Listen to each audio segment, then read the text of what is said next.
हाफिज Africa का एक किसान था। वह अपनी जिंदगी से काफ़ी खुश और संतुष्ट था। हाफिज खुश इसलिए था कि वह संतुष्ट था। वह संतुष्ट इसलिए था क्योंकि वह खुश था।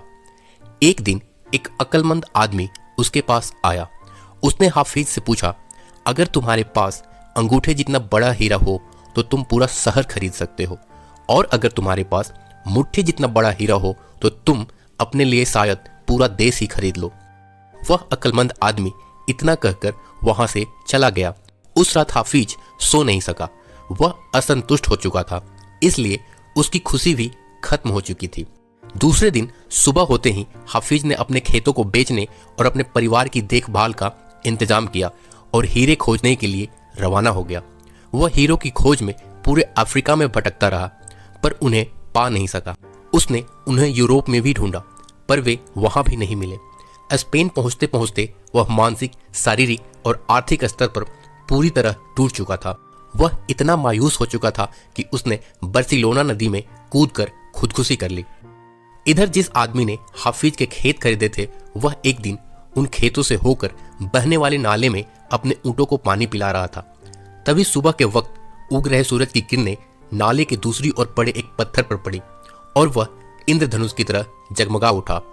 यह सोचकर कि वह पत्थर उसकी बैठक में अच्छा दिखेगा, उसने उसे उठाकर अपनी बैठक में सजा दिया। उसी दिन दोपहर में हाफिज को हीरो के बारे में बताने वाला आदमी खेतों के इस नए मालिक के पास आया। उसने उस जगमगाते हुए पत्थर को देखकर पूछा, क्या हाफिज लौट आया? नए मालिक ने जवाब दिया, नहीं, लेकिन आपने यह सवाल क्यों पूछा? अक्लमंद आदमी ने जवाब दिया, क्योंकि यह हीरा है, मैं इन्हें देखते ही पहचान जाता हूँ। नए मालिक ने कहा, नहीं, यह तो महज एक पत्थर है, मैंने इसे पाले के पास से उठाया है। आइए मैं आपको दिखाता हूँ, वहां पर ऐसे बहुत सारे पत्थर पड़े हुए हैं। उन्होंने वहां से नमूने के तौर पर बहुत सारे पत्थर उठाए और उन्हें जांच परखने के लिए भेज दिया। वे पत्थर हीरे ही साबित हुए। उन्होंने पाया कि उस खेत में दूर दूर तक हीरे दबे हुए थे। दोस्तों, इस कहानी से हमें यह सीख मिलती है कि जब हमारा नजरिया सही होता है तो हमें महसूस होता है कि हम हीरो से भरी हुई जमीन पर चल रहे हैं।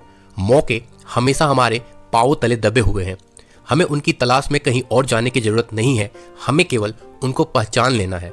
दूसरों के खेत की घास हमेशा हरी लगती है। जिन्हें मौके की पहचान नहीं होती, उन्हें मौके का खटखटाना शोर लगता है। दोस्तों, आपको ये वीडियो कैसी लगी हमें कमेंट करके जरूर बताएं और इस वीडियो को लाइक, शेयर और कमेंट करना ना भूलें।